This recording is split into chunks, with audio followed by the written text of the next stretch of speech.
మరి లింబాద్రి గారి ఆధ్వర్యంలో, వెంకటరమణ గారి ఆధ్వర్యంలో కౌన్సిల్ ఆఫ్ టెక్నికల్ ఎడ్యుకేషన్కు సంబంధించిన బాధ్యత, గురుతరమైన బాధ్యత. ఈరోజు మనకు సంబంధించిన కరికులం ఇప్పుడు ఉన్న అధునాతనమైన యుగంలో 30 సంవత్సరాల క్రితం ఆ కరికులంలోనే ముందుకు పెడదామా? దానికి తోడు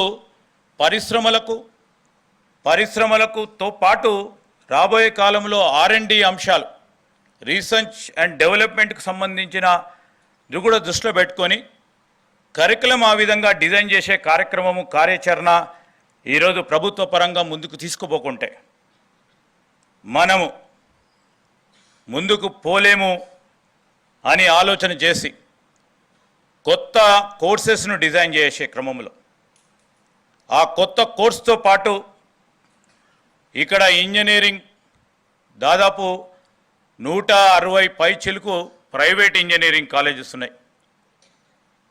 ప్రైవేట్ ఇంజనీరింగ్ కాలేజీకి సంబంధించిన అంశం విషయంలో వారు ఎప్పుడు కూడా గ్లోబల్ డిమాండ్స్ని దృష్టిలో పెట్టుకొని చాలా వరకు కూడా కొత్త కోర్సులు, అదేవిధంగా ఈరోజు ప్రైవేట్ యూనివర్సిటీకి ఆస్కారం మన తెలంగాణ రాష్ట్ర ప్రభుత్వం ఇచ్చింది. వారికి తోడు కేవలం వాణిజ్యపరంగా ఆలోచన చేయకుండా సామాజిక బాధ్యతతో విద్యార్థులను దృష్టిలో పెట్టుకొని ఈరోజు ఆ కొత్త కోర్సులను డిజైన్ చేయాల్సిన అంశం ఇక్కడి నుంచే మనం మొదలు పెట్టుకొని పోదాం. And I request all the faculty members, all the principals, all the engineering management associations who have been gathered here.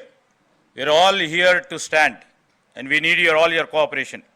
On behalf of Chief Minister, I request your participation to bring in a change in terms of engineering discipline. Let our engineering discipline stand atop in the midst of our nation and midst of the globe.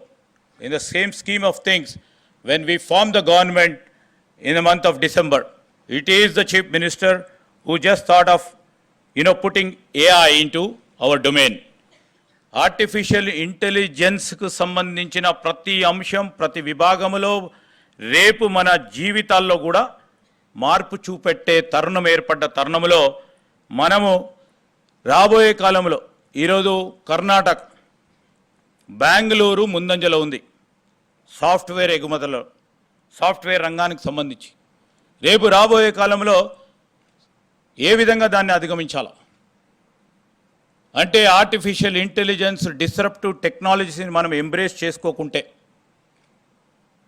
మనము అనేక రాష్ట్రాల విషయంలో వాటికంటే వెనుకబడి ఉంటామని ఆలోచన చేస్తే మొదటగా ముఖ్యమంత్రి గారు స్వతహాగా 200 ఎకరాలు మరి జిఎస్ఎంసి నడిబొడ్డులో 200 ఎకరాలు ఏఐసిటికి ఈరోజు మీలాంటి జేఎన్టీయూ యూనివర్సిటీస్ పరంగానే ఇంకా పెద్ద ఎత్తున ఒక ఇన్స్టిట్యూషన్ను డెవలప్ చేయాలని ఏఐసిటికి మేము శ్రీకారం చుట్టడం జరిగింది.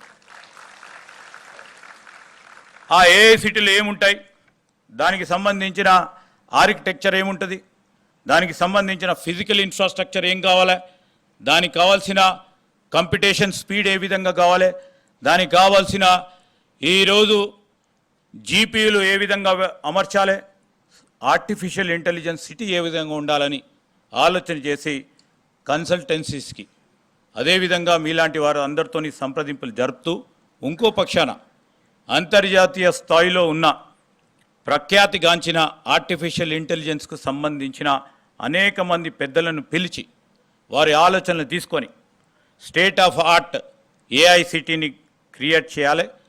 దాంట్లో అందరూ భాగస్వాములు కావాలని మరి అంతర్జాతీయ స్థాయిలో ఉన్న అనేక మంది నోటబుల్ స్పీకర్స్ని మేము సెప్టెంబర్లో జరిగే ఈ సమావేశానికి పిలుస్తూ ఉన్నాం. ఇక్కడున్న జేఎన్టీయూ కళాశాలకు సంబంధించి ఈ విభాగాలకు సంబంధించిన వారిని కూడా నేను మరి జేఎన్టీయూ వైస్ ఛాన్సలర్గా, ఇన్ఛార్జ్ వైస్ ఛాన్సలర్ ఉన్న వెంకటేశం గారు గుండా మరి ఈరోజు లోగో విడుదల చేశాం. ఇక్కడ ఉన్న మా జేఎన్టీయూకు సంబంధించిన అనేక మంది ప్రముఖులు, ఈ విభాగాలకు సంబంధించిన వారికి గొప్ప ఆలోచనలు ఉంటాయని మాకు తెలుసు. ఆ ఆలోచనలు కూడా రేపు ఏఐ గ్లోబల్ కన్వెన్షన్స్లో కానీ ఏఐసిటీ నిర్మాణంలో కానీ వారి ఆలోచనలు తీసుకొని ముందుకు పోవాలని ఆలోచన చేస్తూ ఉంది ఈ ప్రభుత్వం. దానిలో మీరు అందరూ కూడా పార్టిసిపేట్ కండి. దాని క్రమంలో ఏఐ గ్లోబల్ కన్వెన్షన్స్ తర్వాత ఇమ్మీడియట్గా మేము గ్లోబల్ సిటీని నిర్మాణం చేసే కార్యక్రమాన్ని మొదలు పెడతా ఉన్నాం. ఆ క్రమంలో మార్పును తీసుకొచ్చే ప్రయత్నం అతి తొందరలోనే 2030 సంవత్సరానికి ఈరోజు కర్ణాటక రాష్ట్రాన్ని అధిగమించే ఎక్స్పోర్ట్ మన రాష్ట్రం చేసే దిశలో ముందుకు నడిచే ఒక ప్రయత్నం, ఒక ప్రణాళిక సిద్ధం చేసుకొని ముందుకు నడుస్తూ ఉన్నాం. ఆ క్రమంలో మీ అందరి కోఆపరేషన్ని కోరుతూ ఈరోజు మీతో పాటు గౌరవ ముఖ్యమంత్రి గారు, ఇన్ఛార్జ్ వైస్ ఛాన్సలర్ గారు చేసే ఇంటరాక్షన్స్, మీ ఇంటరాక్షన్లో మంచి ఆలోచనలు ఇవ్వండి. మంచి ప్రయత్న భాగంలో మా ప్రభుత్వం నడుస్తూ ఉన్న తరుణంలో మీ అందరి సహకారాన్ని కోరుతూ సెలవు తీసుకుంటాను. జై హింద్.